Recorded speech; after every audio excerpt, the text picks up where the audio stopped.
Filipenses capítulo 3, versículos 5 ao 16. Ou melhor, vamos ler do versículo 4 em diante. Bem que eu poderia confiar também na carne. Se qualquer outro pensa que pode confiar na carne, eu ainda mais.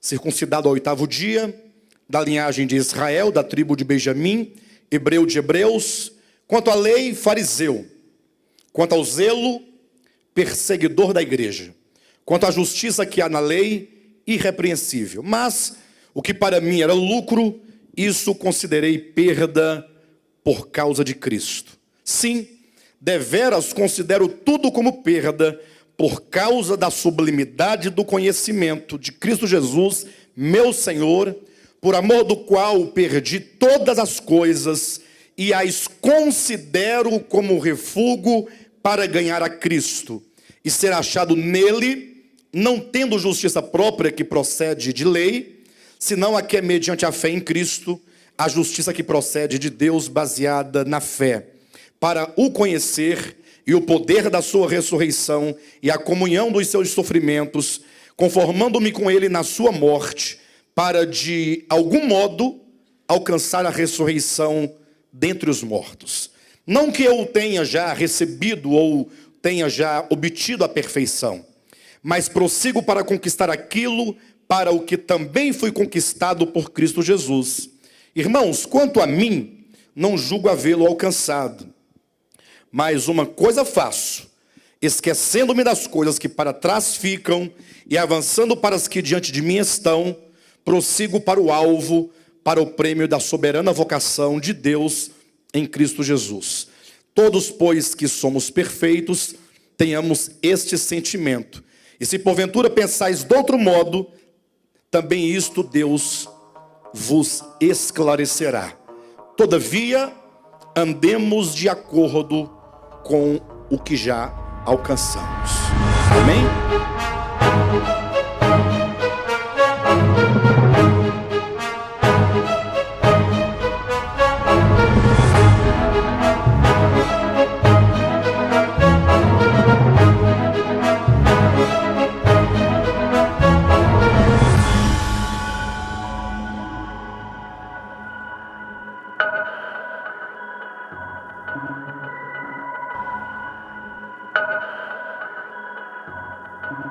Queridos, quando Josué me ligou à tarde pedindo para eu preparar algo para trazer aos irmãos, eu confesso que fiquei pensando o que nós poderíamos falar aos irmãos, né? O que compartilhar?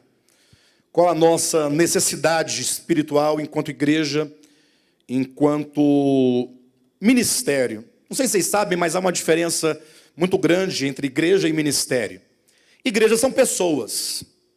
Todas as pessoas que a quem o Espírito Santo levou a Cristo por meio do Evangelho, todos que creram no Evangelho com o seu coração, esses são constituídos igreja no conjunto, no coletivo. Todos. A igreja de Cristo, portanto, ela não pode estar presa no tempo e no espaço. Vocês, eu, todos nós e todos os irmãos, os santos em todo o mundo, em todas as épocas, são a igreja de Cristo.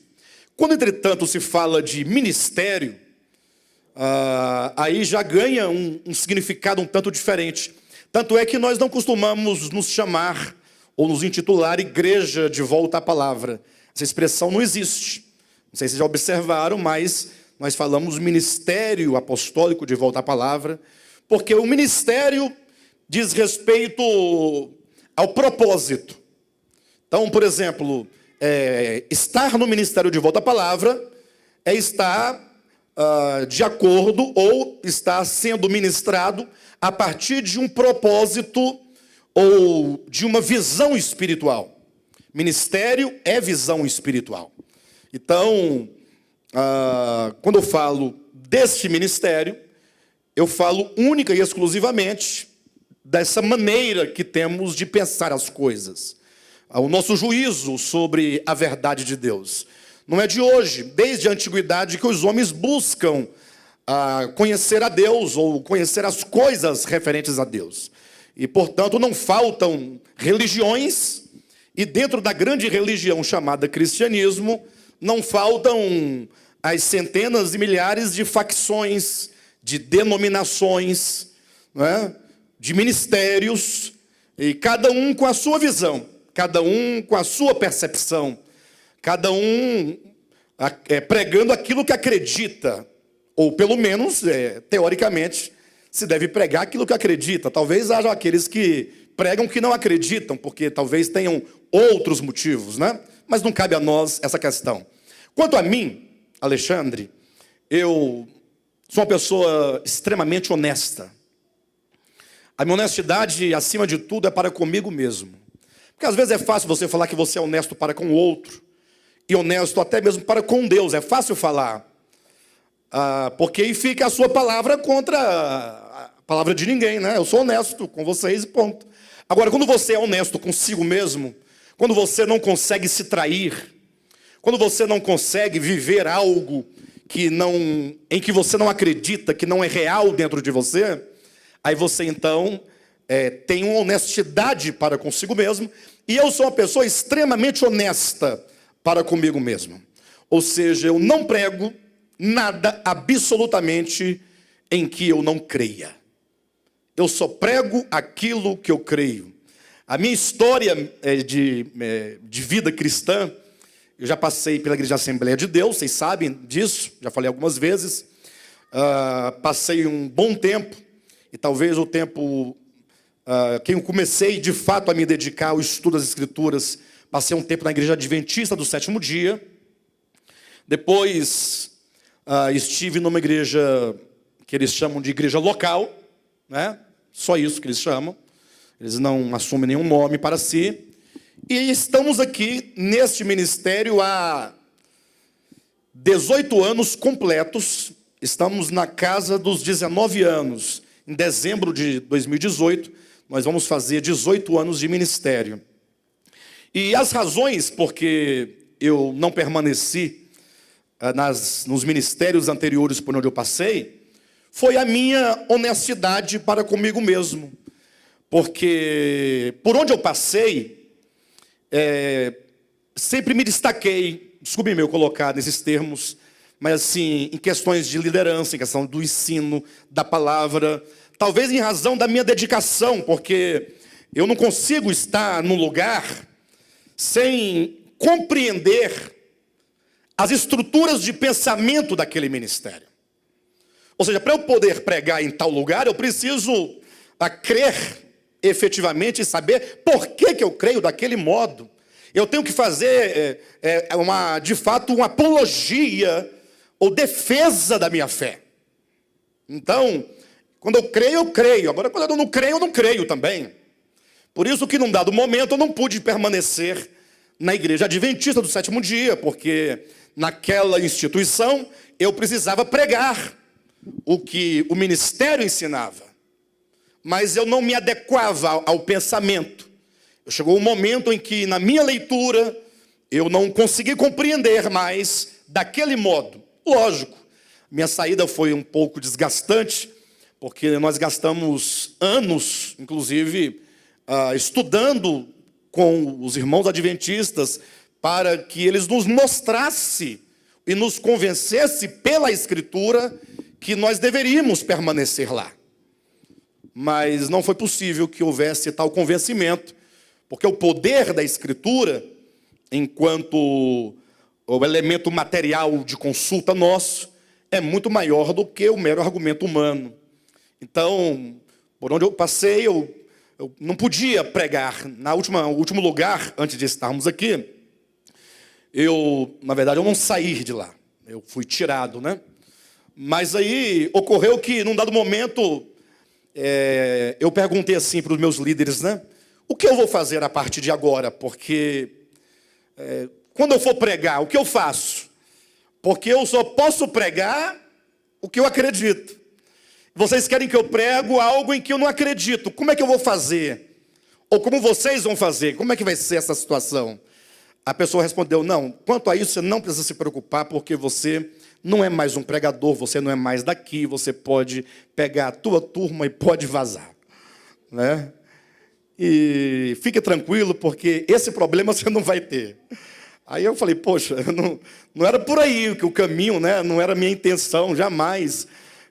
Pelo contrário, eu até acreditava que ao apresentar a Escritura, haveria comunhão, haveria consenso, ou eu seria convencido, ou eles me convenceriam. Não havia disputa, não há disputa nenhuma.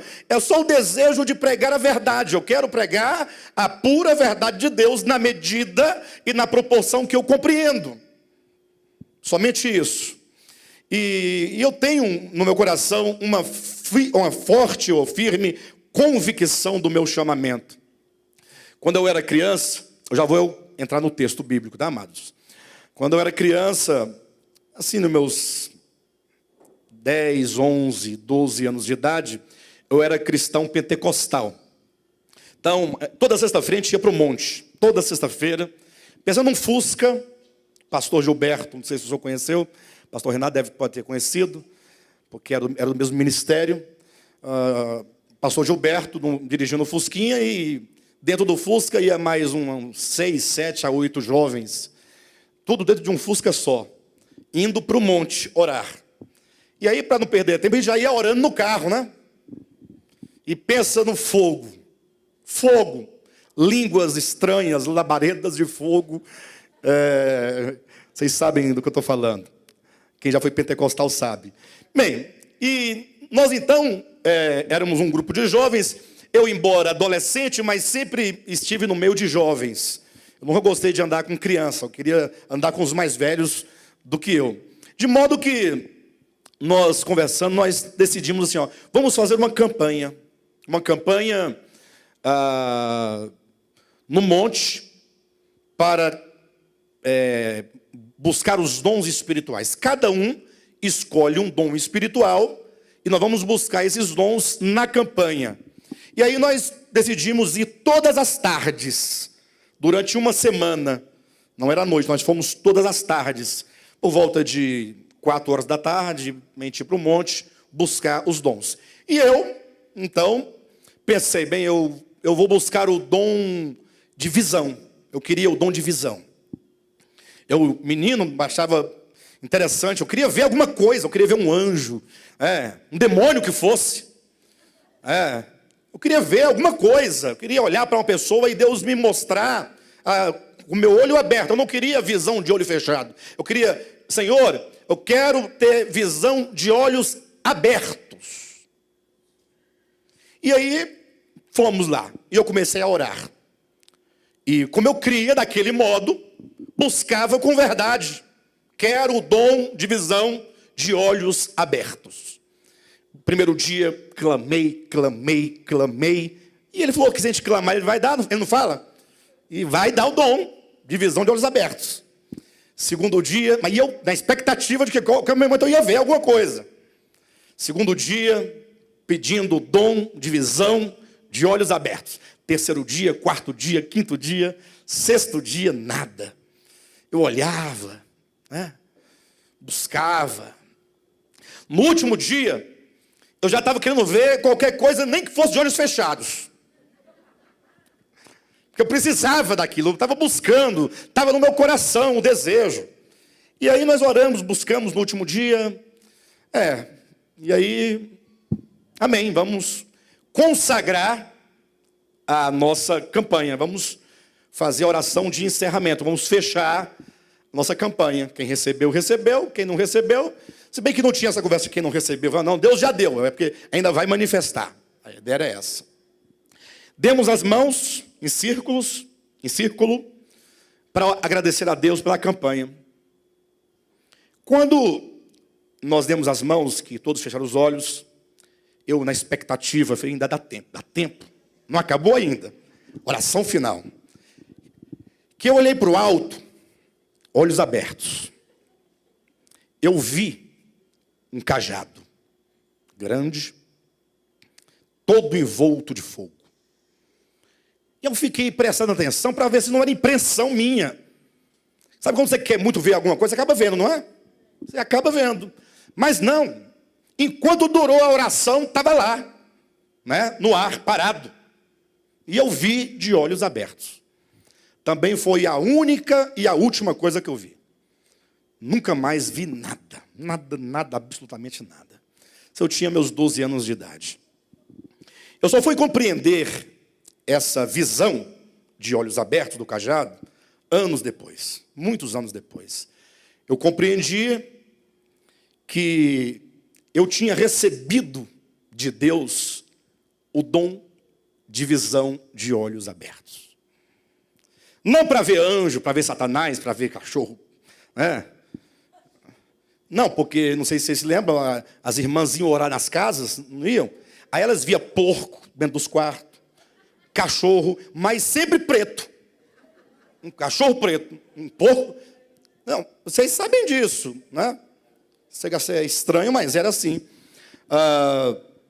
Eu compreendi que Deus me deu um dom, para a glória dele, o dom da visão espiritual das coisas referentes a Deus. Isso eu não tenho dúvida, porque se for olhar da perspectiva meramente humana, hoje nenhum de nós, nem o pastor Fernando, nem eu, nem a Silvia, nem o Frank, meu irmão que não congrega, mas nenhum de nós era para não valer nada. Era para não prestar. Porque nós tivemos uma vida, uma família muito desestruturada. Em termos de estudo, então, o meu pai dizia assim, olha, quando eu pedia um caderno, um lápis, uma caneta, tem que comprar um uniforme, alguma coisa, dizia, não mexe com isso não, para de estudar, isso tudo não dá nada para ninguém. Desencorajava as pessoas. E a minha mãe, coitada, não tinha estudo, não sabia o valor do estudo, não tinha alguém para orientá-la também. Então a gente ficava jogado igual batata na areia. Vamos crescendo como dava. Estamos vivos porque Deus é bom. Porque Deus guardou, protegeu. Mas de repente o Senhor colocou no meu coração um amor profundo pela Bíblia. Eu já falei isso aqui outra vez. A minha primeira Bíblia que eu ganhei, eu tinha talvez 7 anos. Bíblia pequena, aquela pequenininha, daquela capinha preta. Como eu achava aquele livro bonito. Eu admirava. Eu olhava assim, eu não lia, né? Não compreendia muita coisa, não sabia. Mas eu tinha um amor, uma paixão por aquele livro. Algo me atraía. Quando então eu comecei a ser um cristão efetivo, pela minha própria consciência, sem minha mãe me obrigar a congregar ou não, quando eu falei, eu vou servir a Deus, eu comecei a estudar a Escritura, um desejo, uma vontade.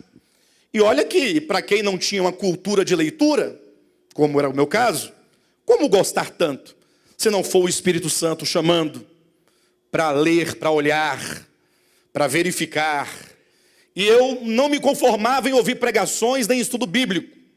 Eu tinha que ler os livros, e tinha que investigar, e eu tinha que anotar, eu tinha que fazer estudos. E toda a minha experiência, portanto, por onde eu passei, desde os meus 17 anos de idade para frente, foi dedicado aos estudos da Escritura. E nunca me convenci de que eu agora cheguei no estágio em que não precisa mais saber nada, porque já sei tudo. É lógico que quando você pensa enquanto uma seita, a seita, ela acredita que ela é detentora da verdade. Toda seita. Uma das características, e para você identificar se este ou aquele grupo é ou não uma seita, é quando aquele grupo, eles entendem que eles têm a verdade, eles têm, e essa verdade está registrada na forma de doutrinas, de dogmas, e que tudo mais está errado. E daqui, então, a 500 anos, aquele ministério, aquela seita, vai estar com os mesmos dogmas ali. Não muda. Porque foi consagrado, é a verdade. Eu não sei se vocês observam essas coisas, mas olha para o cristianismo. Assembleia de Deus, por exemplo, ela não é a mesma de há 20 anos atrás. não é nenhuma crítica, na verdade é até um elogio, falar que já houve evolução no entendimento das pessoas. Ou seja, as pessoas vão se dando conta que aquilo não é bem daquele modo, daquele jeito. E quando você se dá conta de que aquilo pode não ser daquele modo, você tem que ter uma profunda responsabilidade de estudar por si mesmo. E não ficar apenas confiando no pregador. Não, porque o pastor Alexandre é um homem de Deus. Graças a Deus, sou um homem de Deus, com todas as minhas falhas. Mas é dever de cada um de vocês fazer a investigação daquilo que está sendo ensinado. De modo então que quando a pessoa se depara com a possibilidade de mudança, há de se desenvolver, há de se aplicar a sua responsabilidade nos estudos. E aí, uma vez verificada o erro, o equívoco do pensamento, deve-se imediatamente corrigir o equívoco. E eu não acredito que equívocos, sobretudo doutrinários, se resolva no silêncio. Ou seja, você vai deixando as coisas passarem, vai mudando, não diz nada para ninguém, o pessoal sabe e tal. Não. Se resolve assim, pessoal, olha, nós ensinávamos dessa maneira, vimos que há um equívoco aqui. E, portanto, nós vamos agora verificar como seria. Aí, vamos verificar. As pessoas têm que ter ciência de que as mudanças, elas não somente ocorrem, como são necessárias que ocorram. O texto que nós lemos aqui, de Filipenses, é um texto que trata exatamente de uma mudança profunda na vida de um homem chamado Saulo de Tarso. Agora, Saulo de Tarso era um cosmopolita. O que é um cosmopolita? É um homem que não se limita, ou não se limitava à sua polis, à sua cidade, à sua naturalidade, ao seu país. Ele era um homem transcultural. Ou seja, ele era cidadão romano, né? A sua cidadania romana. Paulo não era nascido nem em Jerusalém, nem na Judéia, não. Paulo era romano. Agora, os seus pais, pai e mãe, hebreus. Por isso que ele vai dizer aqui, eu sou hebreu de hebreus. Então, o sangue de Paulo era hebreu. Seus pais eram hebreus. Ele nasceu em Roma. Ele foi criado aos pés de Gamaliel. Então, Paulo, por ter essa dupla cidadania, vamos colocar nesses termos, ocorre que tanto Paulo compreendia de tudo que é Antigo Testamento, Gênesis a Malaquias, ele era doutor em Antigo Testamento. Ninguém sabia mais do que ele, ou melhor, sabia certamente, mas ele dá o testemunho lá no livro dos Gálatas, salvo engano, dizendo assim que de todos da sua idade, ninguém era maior do que ele no entendimento. Era alguém que estudava profundamente as Escrituras. Até pela própria cultura hebraica, que o judeuzinho lá, não é? O hebreuzinho, tem que estudar. Sobretudo o homem. Então, Paulo foi criado aos pés de Gamaliel, estudou numa das maiores e melhores escolas dos hebreus, sabia tudo da história dos hebreus, sabia tudo da Torá, da lei, dos profetas, dos salmos. Ele era um homem dado, não somente aos estudos, mas à liderança. Ele dá o testemunho dizendo que ele era não somente, que ele era, como diz, que ele era fariseu. Quanto à lei, fariseu. Então ele fazia parte de uma linha muito rigorosa dentro do judaísmo. Mas também Paulo era um homem do direito, porque ele era romano. Era um homem da literatura, porque ele era romano. Era um homem da filosofia, porque ele era romano. Tanto é que se você ler o capítulo 17 de Atos dos Apóstolos, você vai ver Paulo no meio dos gregos, ensinando os gregos e citando os poetas gregos. Então, meus irmãos, quando Deus separou Paulo, antes de ele nascer, para estruturar o pensamento teológico do Evangelho, Deus escolheu a dedo, ele procurou a quem eu vou colocar. Por que não Pedro? Afinal, Pedro foi um dos primeiros, né? Por que não João? O próprio Pedro, referindo-se a Paulo, fala, olha, Paulo fala coisas profundas, que muitos não entendem o que ele está dizendo. E o próprio Paulo dá testemunho de si mesmo, dizendo assim, olha, eu fui arrebatado ao terceiro céu, e eu ouvi coisas inefáveis, que ao homem não é lícito referir. Em outras palavras, a revelação de Deus, seria até mesmo, ela não se esgota aqui. Ele próprio está dizendo, olha, eu ouvi coisas e vi coisas que não serão escritas. O que nós temos aqui é o necessário, é o suficiente. Mas Paulo ele recebeu de Deus uma visão espiritual acerca de coisas profundas. A razão por que Deus colocou nele um espinho na carne. Mas, voltando aqui para o ponto inicial, pensa num homem que cresceu dentro do judaísmo, e olha que não é uma igreja evangélica, não. A igreja evangélica nasceu ontem, né?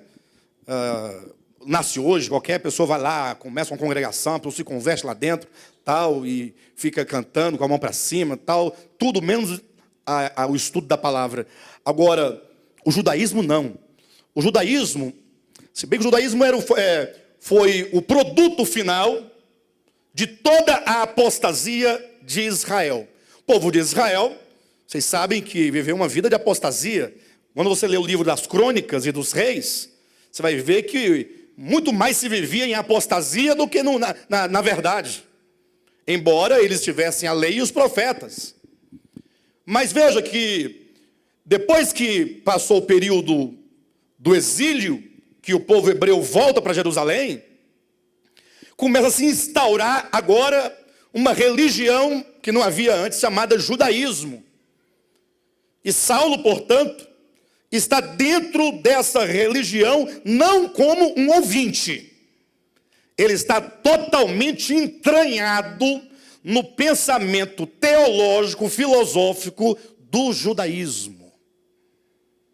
E aí ele começa a dizer, aqui no capítulo 3 de Filipenses, acerca da necessidade que nós temos de prosseguir, de avançar. Avançar em direção ao alvo. Vocês lerem o versículo 12 e o versículo 13 e o 14. Olha quantos verbos de movimento nós temos aí, ó. Não que eu tenha já recebido ou já tenha obtido a perfeição, mas prossigo. Tem na sua Bíblia, prossigo? A minha pergunta é, você está prosseguindo ou você está estagnado? Essa é a grande questão. Versículo 13, ele diz, não julgo haver alcançado, mas uma coisa faço, esquecendo-me das coisas para trás ficam, e avançando. Olha a palavra de novo, é avançar. Você está estagnado ou você está avançando? Agora a pergunta é, pastor, o que significa esse avançar aqui? Esse avançar e esse prosseguir, dentro do capítulo 3, ele possui dois significados muito importantes. O primeiro, de ordem teórica. O segundo, de ordem experiencial. Isso porque aquilo que você concebe no seu entendimento, primeiro tem que conceber no entendimento. As coisas de Deus não são coisas que caem do céu. Ah, estou vendo um anjo voando, anjo distribuindo chave, e ninguém vê chave nenhuma, mas diz que está distribuindo. Anjo com bandeja na mão, com rolo na mão. Nada disso, as coisas de Deus são concretas. Ela passa pelo seu entendimento, pela sua razão, pela sua compreensão. Somente depois é que agora esse entendimento pode se tornar ação, que é a experiência. Como é que eu posso ver dentro do texto essas duas coisas? Paulo falando acerca dos maus obreiros, versículo 2, do capítulo 3, dos da falsa circuncisão, aqui, os cães, aqui ele chama, ele quer dizer daqueles líderes judeus que não admitiam o evangelho de Jesus Cristo. É o judaísmo que, em nome do judaísmo, religião, matou a Cristo crucificado e agora queria a todo custo destruir qualquer pensamento referente a Jesus Cristo. Então, no início, estava lá Pedro, João, Tiago, aquela turma toda dos discípulos, vocês conhecem, né? Era uma igreja abençoada? Era. Tinha dificuldades? Tinha. Tinha certo conhecimento da verdade? Tinha. Mas era até então uma igreja frágil. Leia o livro de Atos dos Apóstolos. Frágil em que sentido, pastor? Frágil no sentido da compreensão do que é a verdade. Porque era uma igreja que ainda não sabia separar antiga e nova aliança. Tinha muita coisa do Antigo Testamento vigorando na igreja de Jerusalém. Havia em Jerusalém a ala dos irmãos da circuncisão. Eram os fiéis da circuncisão. Eram os judeus, fariseus, que se converteram a Cristo, mas ficava lá dentro, estou de olho, hein? Cuidado, não pode tirar a lei de Moisés. Olha, o sábado tem que ser guardado. Seu filho já foi circuncidado. Estava ali vigiando, espreitando. E Pedro, Tiago e João se submetendo a este grupo de pessoas em Jerusalém. Então, era preciso que alguém se levantasse e falasse: pessoal, está tudo errado. Espera aí. Vamos discernir a verdade de Deus segundo o Evangelho de Jesus Cristo. Não segundo Moisés, mas segundo Cristo.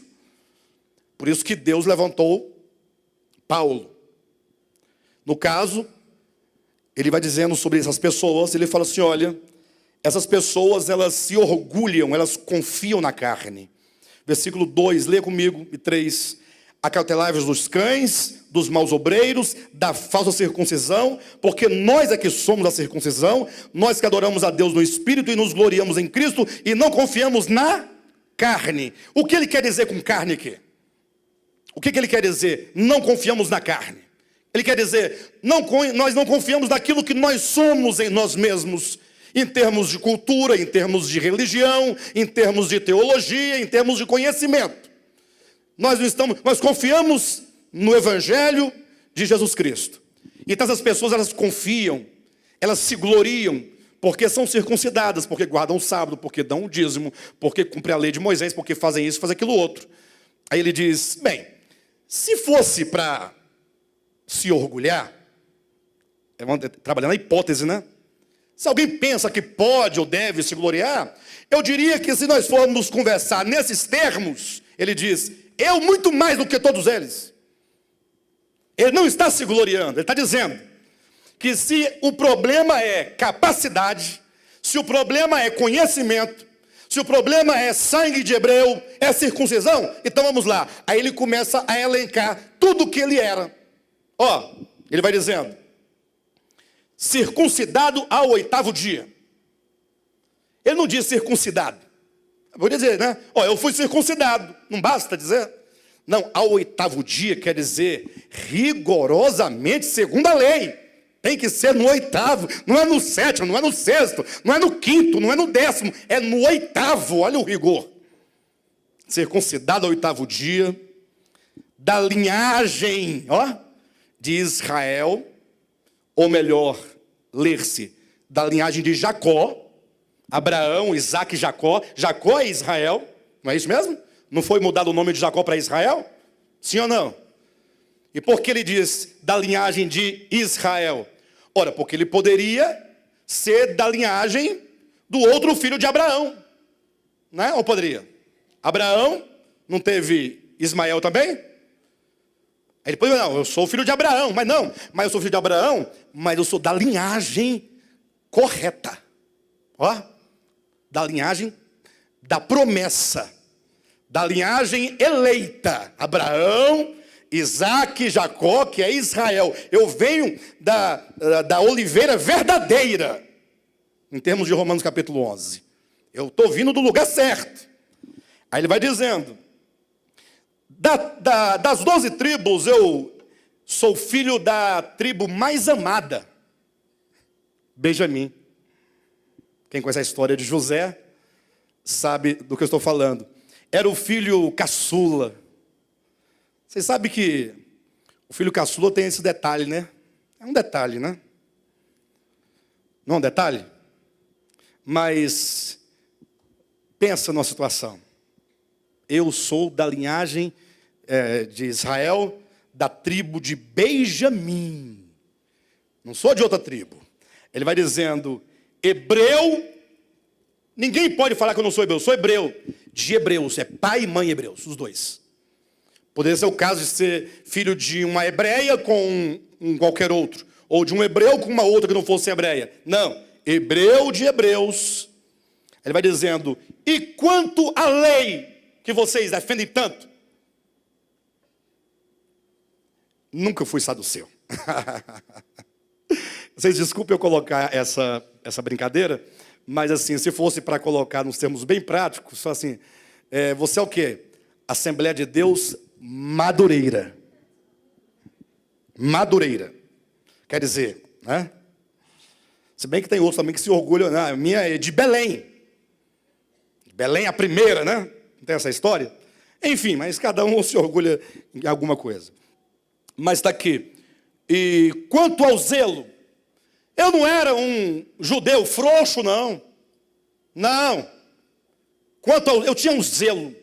E o zelo que ele tinha, por aquilo que ele acreditava, era tão grande, que ele se tornou, se autodeclarou, se autopromoveu perseguidor da igreja. Ele foi aos líderes maiores do judaísmo e disse, olha, sou aqui como voluntário. Para quê? Eu quero que vocês me deem cartas de autorização, porque eu vou, pessoalmente, entrar de cidade em cidade, e onde tiver alguém invocando o nome desse nazareno, eu vou açoitá-lo, eu vou prendê-lo e trarei para vocês julgarem. Inclusive, quando Estevão morreu, apedrejado, morreu com o voto, o consentimento, o aval, a assinatura de Saulo de Tarso. Eu imagino a alegria de Saulo quando todo mundo falou assim aí, alguém tem que dar a ordem para apedrejar Estevão, não pode apedrejar assim. Apedrejar pode, só não pode ser sem autorização. O problema não é apedrejar, o problema é só a autorização. Os homens invertem as coisas, né? E aí, procuraram ali alguém, tal, todo mundo, tal. Olharam para Saulo, e Saulo fez só um sinal de cabeça. E a primeira pedra foi atirada, e a segunda e a terceira, Estevão morreu. Quanto ao zelo, ele disse, eu fui perseguidor da igreja. Ele queria encontrar um crente. A pessoa dedicar o seu tempo, a sua vida, a sua história, para ir atrás de alguém, nem incumbido ele estava, ele se incumbiu, ele pediu, dê-me autorização, que eu vou atrás, olha o zelo. Será que existe algum Saulo hoje em dia? Está difícil, não está? Pessoa empenhada. Na verdade, Saulo, ele pensava o seguinte, olha, eu vou defender o meu Deus, vou defender o Deus de Moisés, nem que seja matando as pessoas, ou prendendo, e dando o voto para matar. E ele então saiu nessa caminhada. Ele está demonstrando o que ele era. Ó. E quanto à justiça que há na lei, ele diz, quem pode me acusar de qualquer coisa segundo a lei de Moisés? Por quê? Porque ele era homem rigoroso em toda a lei. Lógico que a lei não dá nenhuma justiça real ao homem diante de Deus, mas está falando da perspectiva, do ponto de vista do judaísmo. Eu pergunto, quantas estruturas teológicas acerca de Deus ele não tinha construídas no coração e na mente. Não era Maria vai com as outras. Não. Não é esses que ficam mudando de ministério, né? Ora é uma coisa, ora é outra coisa. Não. Ele sabia exatamente o que ele queria. Ele era um advogado de Deus. Ó, um defensor de Deus. Lutava por uma causa. Vocês sabem da história. Um dia, a caminho de Damasco, simplesmente ele se deparou com algo maior do que ele próprio, maior do que o seu entendimento, maior do que a sua teologia, maior do que o judaísmo, maior do que Moisés, maior do que os profetas, maior do que tudo. Uma luz mais irradiante que o sol do meio-dia. E quando ele se apercebeu, ele estava já cego e com a cara prostrada no pó, totalmente caído. E olha que o texto registra a história, mas a história diz muito mais do que mera história. Porque para Saulo estar prostrado, com o rosto no chão, diante da luz, e portanto a luz implica o quê? O contrário, trevas. E dizendo, o que queres que eu te faça, Senhor? Isso implica que todas as suas estruturas de pensamento filosófico, teológico, judaizante, da lei, de Moisés, dos profetas, tudo ruiu. E esse momento em que ruiu, é o que ele diz aqui, ó. Versículo 7. Mas o que para mim era lucro. Eu não sei o que vocês pensam acerca disso. Eu não sei o que vocês sentem ao ler esse texto. Mas olha o que ele está dizendo. Pessoal, puxa vida, em nome de Jesus.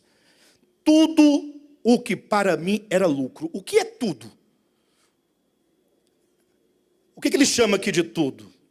Olha que eu não tenho o direito de falar que o tudo é qualquer coisa. O tudo aqui é o tudo que ele acabou de dizer. Tudo aquilo que ele era desde seu nascimento, tudo aquilo que lhe constituiu ser o que ele era, tudo aquilo que ele desenvolveu.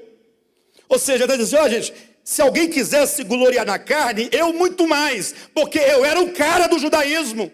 Mas tem um problema, quando a luz brilha, tudo aquilo é muita coisa. É muita coisa. Saulo, que vergonha, Saulo. Você é um homem, né, da sua estirpe, do seu calibre, do seu pedigree, caído, perguntando à luz, o que queres que eu te faça? Você vai abandonar tudo? Você vai dizer que o judaísmo está errado? Este é o momento em que Paulo faz a primeira das suas transições. É quando ele, diante da luz, ele não sabia até então muita coisa, mas de uma coisa ele tinha certeza. Nunca eu havia me deparado com o Deus a quem eu sirvo.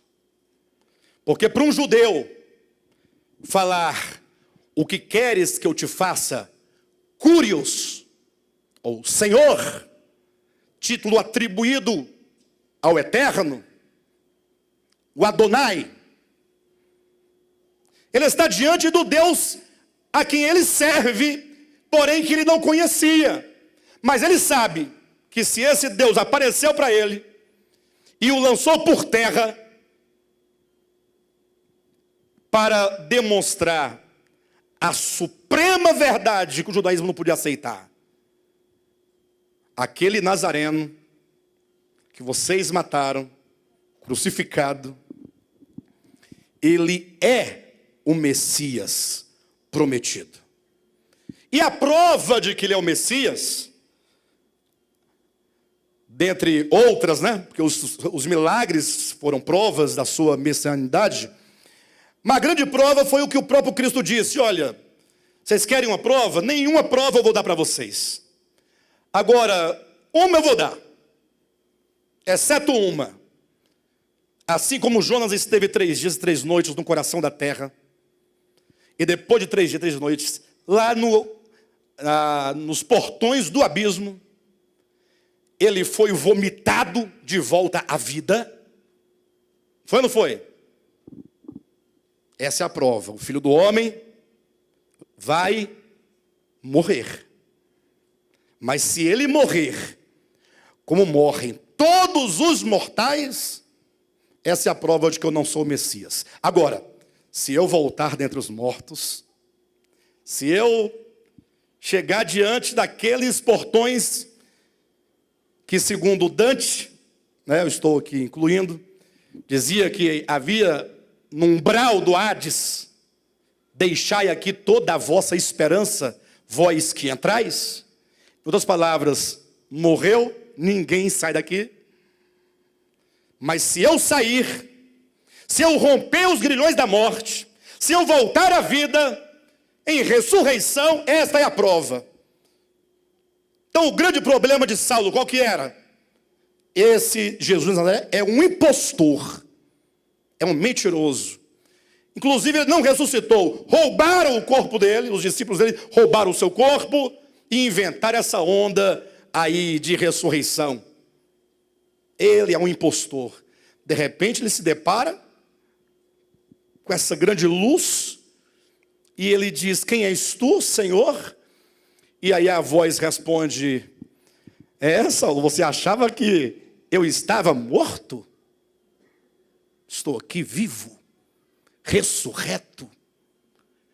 Eu ressuscitei dentre os mortos.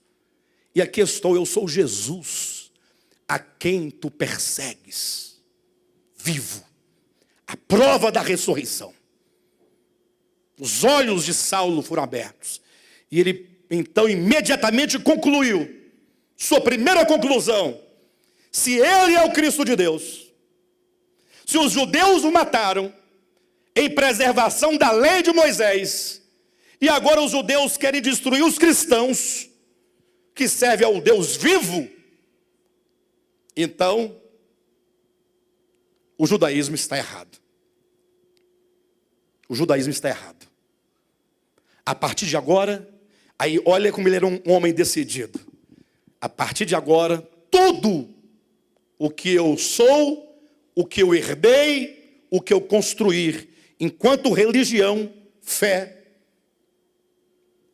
tudo eu considero perda. O que significa isso? Para mim, é uma coisa que não levarei mais comigo. Isso é visão espiritual. Por isso que no capítulo 26 de Atos, Paulo vai dizer ao rei Agripa: pelo que, ó rei Agripa, eu não fui desobediente à visão celestial. Trazendo o ponto inicial, eu falava sobre o meu testemunho, ou a parte dele, algo do meu chamamento.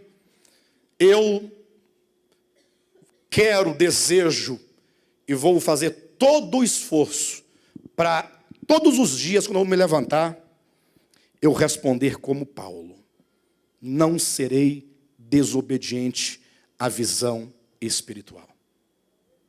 E que você diga o mesmo. Se é que você tem visão, se não tem, tem que adquirir. Agora, tem a visão espiritual, por que não dizer: eu serei obediente à visão? Por que não se apegar a essa verdade que você crê e ser fiel a ela? Doa a quem doer.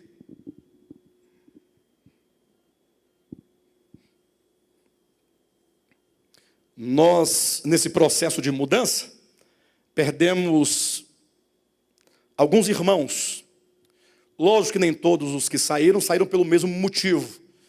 Mas alguns, com quem eu conversei, inclusive, confessaram declaradamente que não vai acompanhar a mudança de doutrina.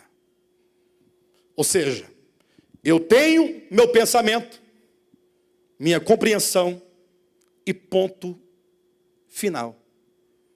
Aí é preciso que a luz resplandeça. Tem que resplandecer. Eu sei que são inúmeras indagações quando se fala de mudança de doutrina. Mas aí vai mais um pedacinho para vocês da minha experiência, se ela servir para alguém. Eu cheguei no momento da minha experiência cristã. Aqui tem irmãos que me conhecem aqui a vida toda. Tem outros que conhecem desde o início do ministério. Outros conhecem desde a adventista. Sabem quem eu sou. Chegou um momento em que, na minha leitura, na minha investigação, nos meus estudos, eu cheguei à beira do abismo. Vocês sabiam disso? Que eu cheguei à beira do abismo? E eu estava num precipício, em que os meus pés estavam mais para lá do que para cá. Ou seja, já era impossível reverter. Não havia meio de eu mesmo voltar. Em nome de quê? Da minha honestidade para comigo mesmo. Porque eu passei a minha vida inteira pregando, sabe o quê? E hoje não tenho como mostrar, porque já foi retirado do nosso site. Mas estava no nosso site, lá, a nossa confissão foi mudada. Eu modifiquei porque estava errado. Mas rezava na nossa confissão, dizendo que a Bíblia é a palavra de Deus. E no dia que eu descobri que eu fiquei decepcionado com a Bíblia. Calma. Eu sei que a gente pode perder mais pessoas, mas eu só tenho uma escolha, falar. Ou melhor, não tenho outra. Não tenho alternativa, eu só tenho que falar. Pastor, você ficou decepcionado? Como assim?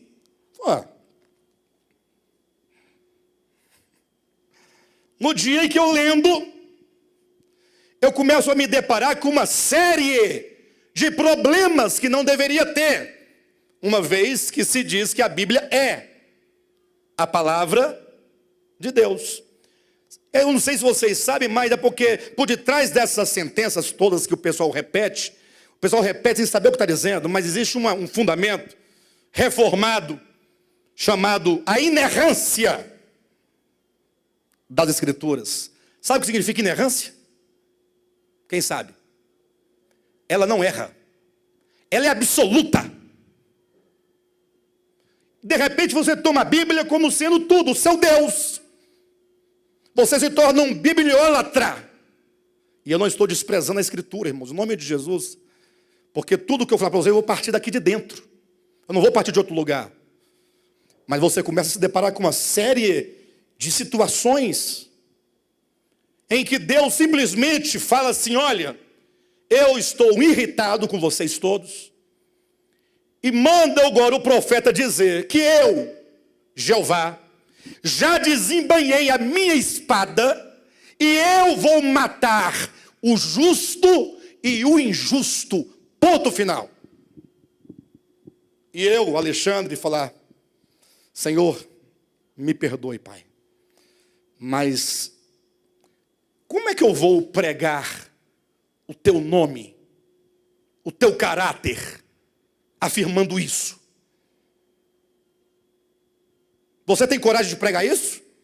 Está na sua Bíblia, está na minha Bíblia, na católica, Ave Maria, qualquer outra. Aí eu me decepcionei com Deus. Não, Deus não mata o justo. Porque ele próprio foi interrogado a esse respeito. Um dia alguém falou assim: Deus, você vai destruir Sodoma e Gomorra? Vou. E se lá tiver 50 justos? Aí eu não destruo. Aí diz Abraão: faria o juiz de toda a terra tamanha injustiça? E se houver 10 justos, não mato, não destruo. Aí de repente esse Deus deu uma louca nele e falou assim: eu vou matar o justo e o injusto. Eu disse, não. Aí eu comecei a me deparar com situações como esta. Sabe por que você nunca se deparou? Talvez porque você não está lendo. Ah, eu faço no bíblico. Talvez não esteja entendendo. Você lê um versículo, quando chega no segundo, esqueceu o primeiro. Eu leio o primeiro versículo, quando eu leio o segundo, eu volto no primeiro, para então ir ao segundo de novo. Quando eu leio o terceiro, eu volto ao primeiro, segundo, terceiro. Eu vou sempre lendo e relendo. Porque eu quero entender todos os nexos do pensamento. Pastor, não posso concordar com o senhor. Infelizmente, você vai continuar sem concordar. Mas eu não posso crer no Deus justo que mata o justo e o injusto juntos. Só porque ele está irado. Eu não posso pregar que Deus é amor, graça, misericórdia. Como é que eu vou dizer que o nosso Deus é bondoso? Que bondade é essa que mata o justo? Tudo bem, justifique. Porque é a justiça de Deus e tal, mas a justiça de Deus é para matar o justo?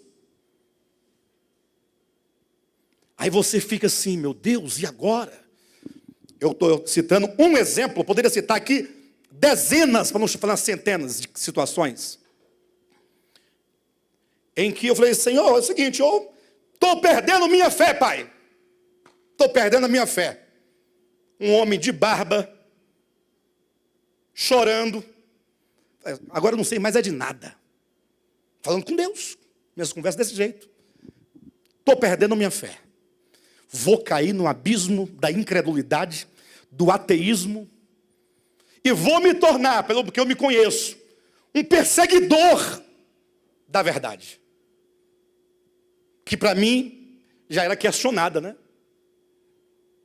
Isso foi numa noite, por volta de 2h da manhã.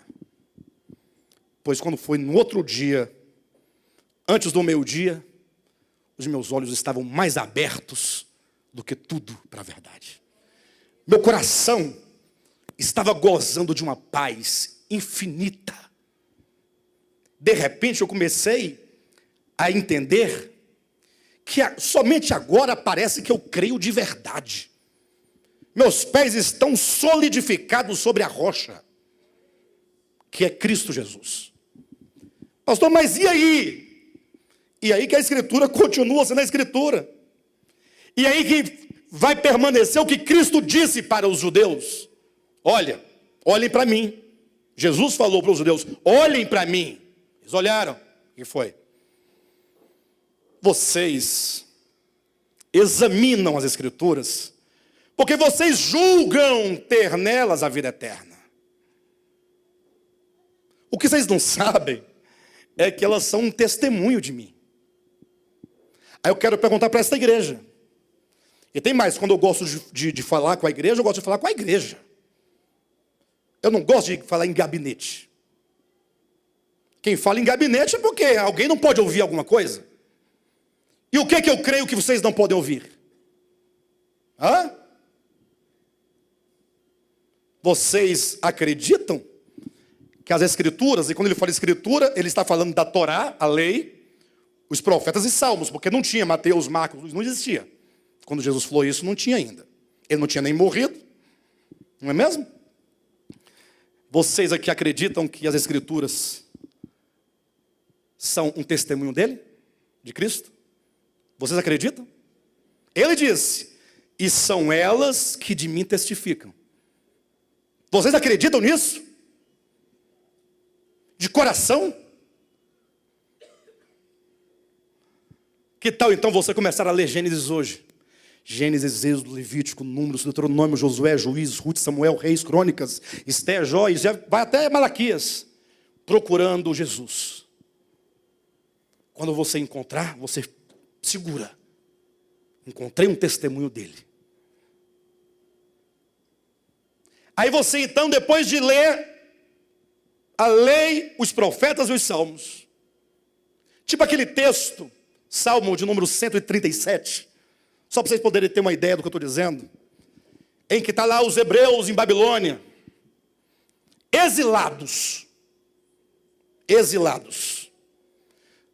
Nabucodonosor levou os hebreus presos, cativos, para a Babilônia. Lá em Babilônia. Eu pergunto, você acha que uma pessoa prisioneira, numa outra nação, está feliz? Está triste? A cidade dele está destruída, o templo está queimado, o Deus dele está sendo escarnecido. E aí o que ele faz? Isso é um salmo, está na Bíblia. Aí sabe o que ele faz? Olha, nós penduramos nossas harpas, os babilônicos nos pedem para cantar canções ao nosso Deus, nós nos recusamos, nós não vamos cantar em terra alheia, vamos cantar só lá. Então, enquanto estivermos aqui, ninguém canta canções a Yahvé, ninguém. E tem mais, aí o salmo fecha com uma palavra, dizendo: e o meu desejo, do meu coração, é que peguem os filhos de Babilônia, os filhos pequenininhos, as crianças, todas elas. A criança que não tem nada a ver com o problema do pai dele, da mãe dele, nasceu, não pediu para nascer. Pediu?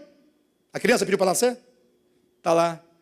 Eu quero que peguem esses filhos todos, coloquem sobre uma grande pedra, e venham com outra pedra e esmague as cabeças das crianças babilônicas.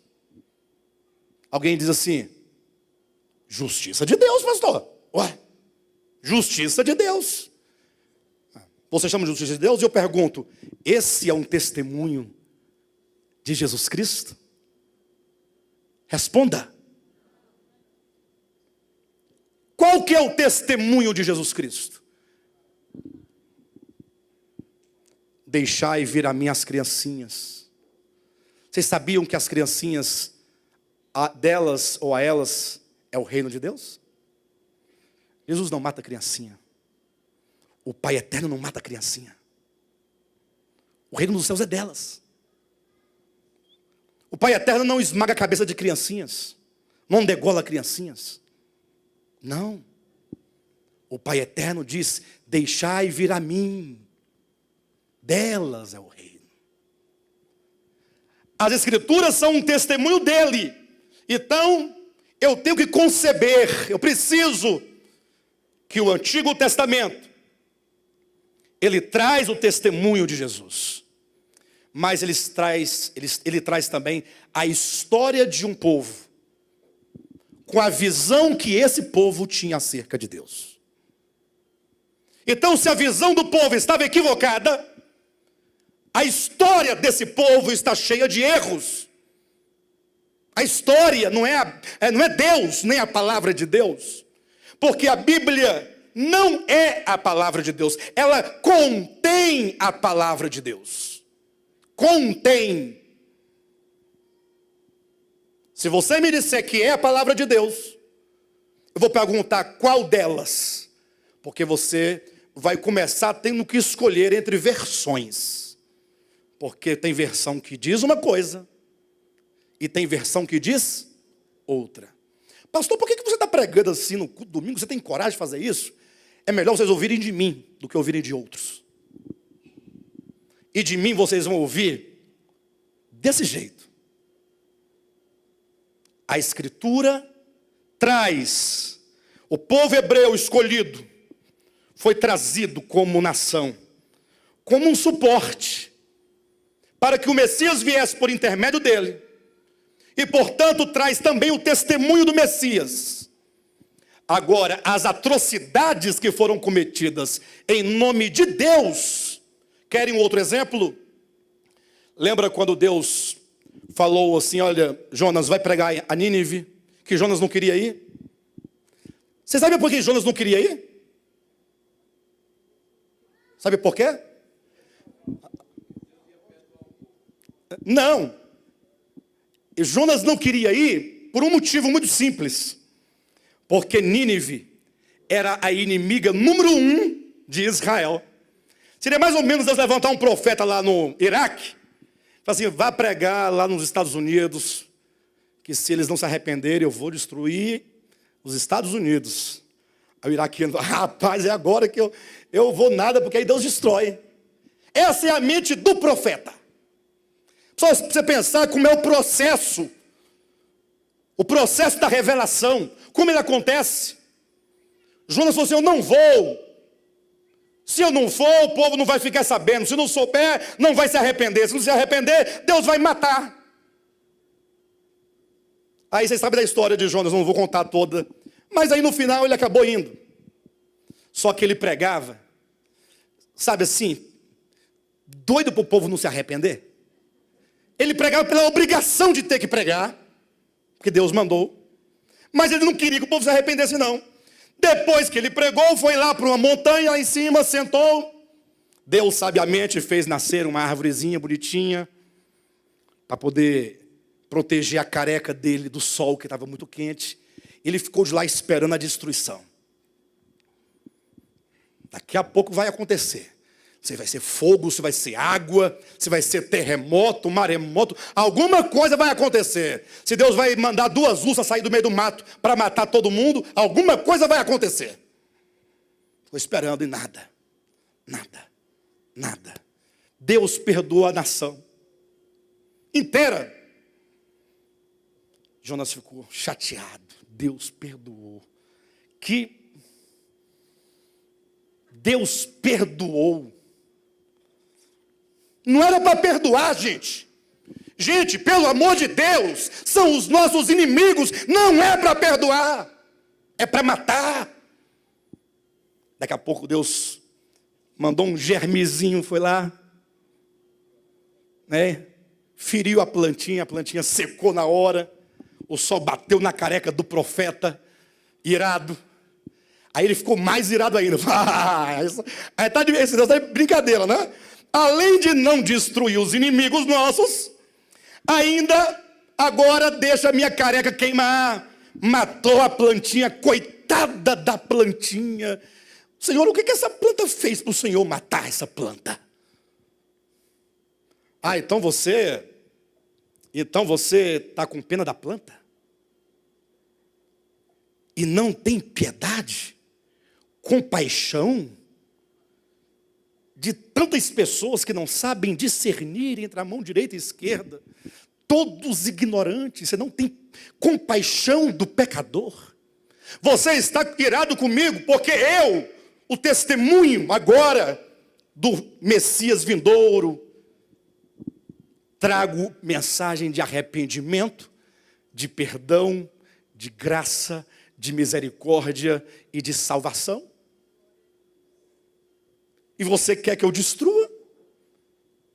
Você não tem compaixão? Então, Jonas, o seu Deus é esse? Vocês estão entendendo a história ou não? Eu ficaria uma semana inteira aqui com vocês, sem sair daqui, dando exemplos e exemplos dentro da Escritura. Exemplo, quando, entre aspas, Deus manda matar o justo e o injusto. Quando Deus manda pegar os príncipes e os reis, fala assim, eu quero todos oferecidos em sacrifício a mim. Você acredita que Deus, o eterno, Jesus Cristo, ele aceita sacrifício humano sobre o altar para ele? Você acredita nisso? Mas está lá. Aí eu posso dar outro exemplo em contrapartida, mostrando o testemunho de Jesus Cristo, graça e misericórdia. O Antigo Testamento está todo eivado. O testemunho de Jesus passando no meio da história de um povo que não conhecia a Deus senão pela sua sombra. Senão pela sua sombra. Vocês entendem o que eu estou dizendo? Pastor, mas e a Bíblia então contém erros? Leia. Agora, uma coisa eu estou firme. Jesus disse, podem os céus e a terra passarem. Agora as minhas palavras não passarão. Porque a palavra de Deus, essa sim, a palavra de Deus é inerrante, é infalível. Sabe por quê? Porque a palavra de Deus é o próprio Deus. Ele não erra. Agora, os homens conceberam Deus na história de diversas maneiras. Esse é o detalhe que talvez os irmãos não me compreendam. Porque, infelizmente, a partir de um erro, um único erro, e o principal deles, quando você lá no passado acreditou que a Bíblia é a palavra de Deus, aí você falou assim, então, se é, ela não pode conter erros. Porque ela é a palavra. Deus erra. Se a Bíblia é, então não pode. Aí você se apoiou nisso. Aí tudo que você lê aqui, você confere a Deus. Aí você está pregando um Deus mau, um Deus perverso, um Deus ingrato, um Deus injusto, que não é o nosso Pai Celestial. Não é. Não é o Pai do nosso Senhor Jesus Cristo, a quem o Filho veio revelar. Não é. Mas você está pregando porque você está dizendo, está aqui escrito. É? Então tá bom. Se nós pudéssemos fazer uma experiência, dividiríamos em duas alas aqui. Elegeríamos um orador de cada lado. Eu daria um texto para cada um. Vocês iam sair nos tapas. Porque eu ia jogar um texto contra o outro. Vocês iam ficar desesperados. Meu Deus. Por isso que está assim, olha, de filhos de crentes revoltados com Deus. Está assim de crentes ateus, ou melhor, crentes que se tornaram ateus pela ignorância. Lhe foi ensinado. Porque a pessoa quando para pensar e refletir, porque se você não pensar e não refletir, não tem problema. Mas se você refletir, pensar, você vai perguntar assim, faz sentido? Faz sentido? Eu quero dizer para os irmãos que esse ministério é um ministério e, enquanto igreja, nós somos servos de Jesus Cristo. Eu vou falar como Jesus falou para os judeus. Nós não somos servos de Moisés. Eu não sou discípulo de Moisés. Se você for, aí é outra coisa. Mas eu não sou. E enquanto eu estiver na liderança desse ministério, nós seremos servos de Jesus Cristo. No dia que eu morrer, ou outro ocupar a liderança ministerial, aí eu não sou mais responsável. E se ficarem 3, 4 pessoas, 3 pessoas, serão 3 pessoas que vão falar, nós somos servos de Jesus Cristo. Nós cremos em Jesus Cristo, no Evangelho de Jesus Cristo, segundo Jesus Cristo, e ponto final.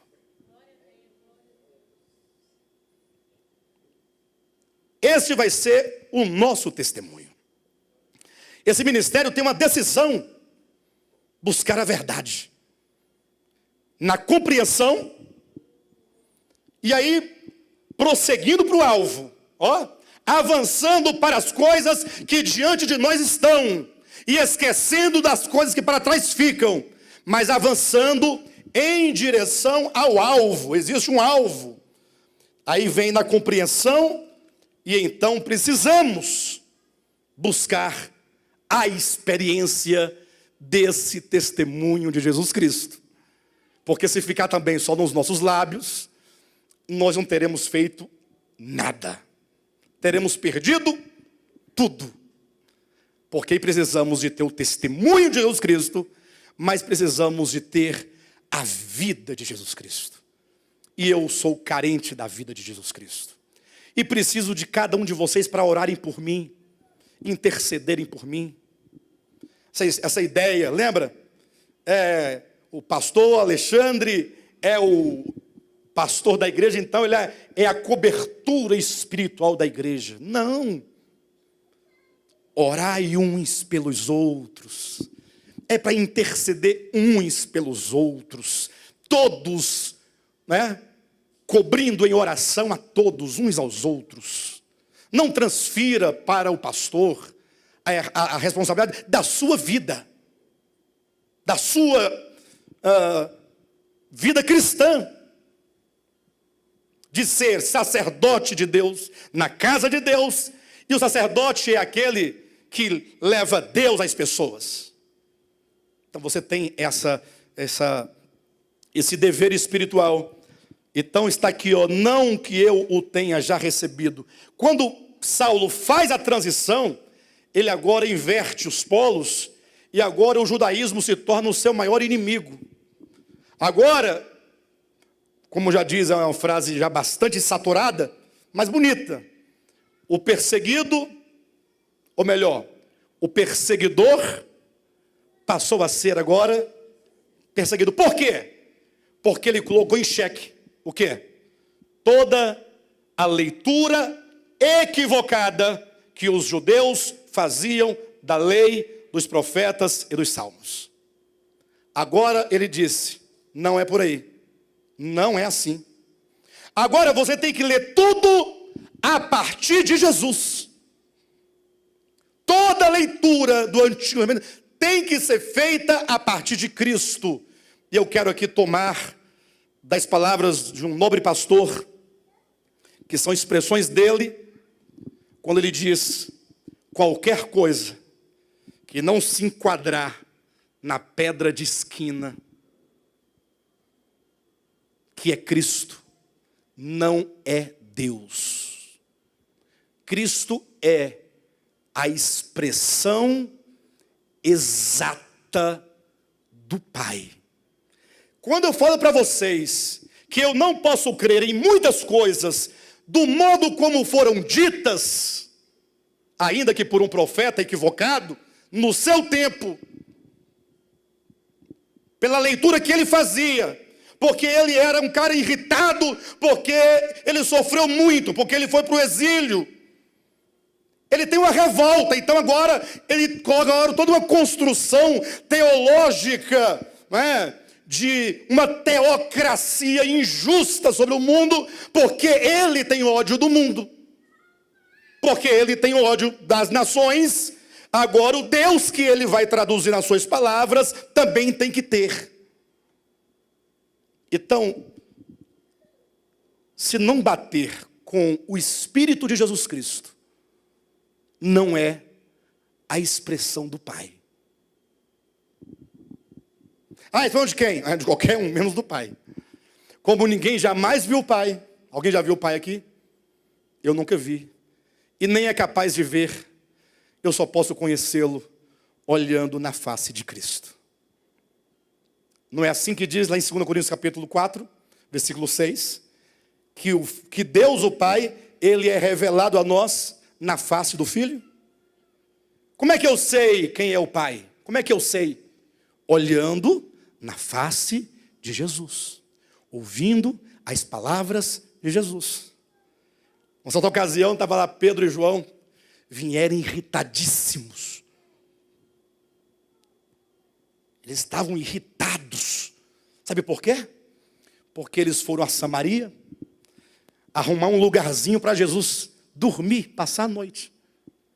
Chegaram lá, bateram numa porta, noutra, ninguém queria abrir a porta. Foi na prefeitura, esse Jesus na nossa cidade não entra. Agora vem 2 discípulos de Jesus, irritados. Me responda uma coisa, tem lógica? Tem lógica, pessoal, não receberem Jesus, o Filho de Deus, o Messias de Deus? Tem lógica?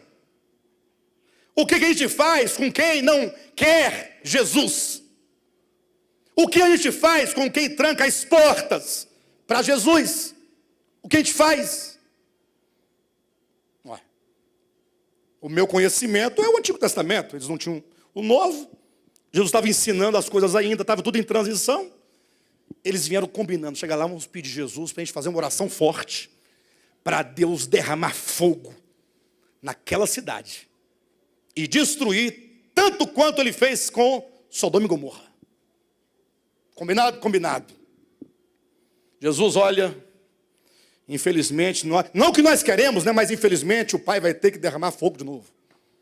Vai ter que matar ou vai destruir outra cidade com fogo. Não tem jeito. Senhor, me desculpa, fizemos de todos os meios, mas não, eles não querem o seu lar.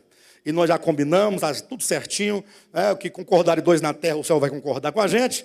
Então nós vamos aqui fazer uma oração para Deus descer fogo do céu sobre aquela aldeia de samaritanos. Até porque são samaritanos, né, pessoal?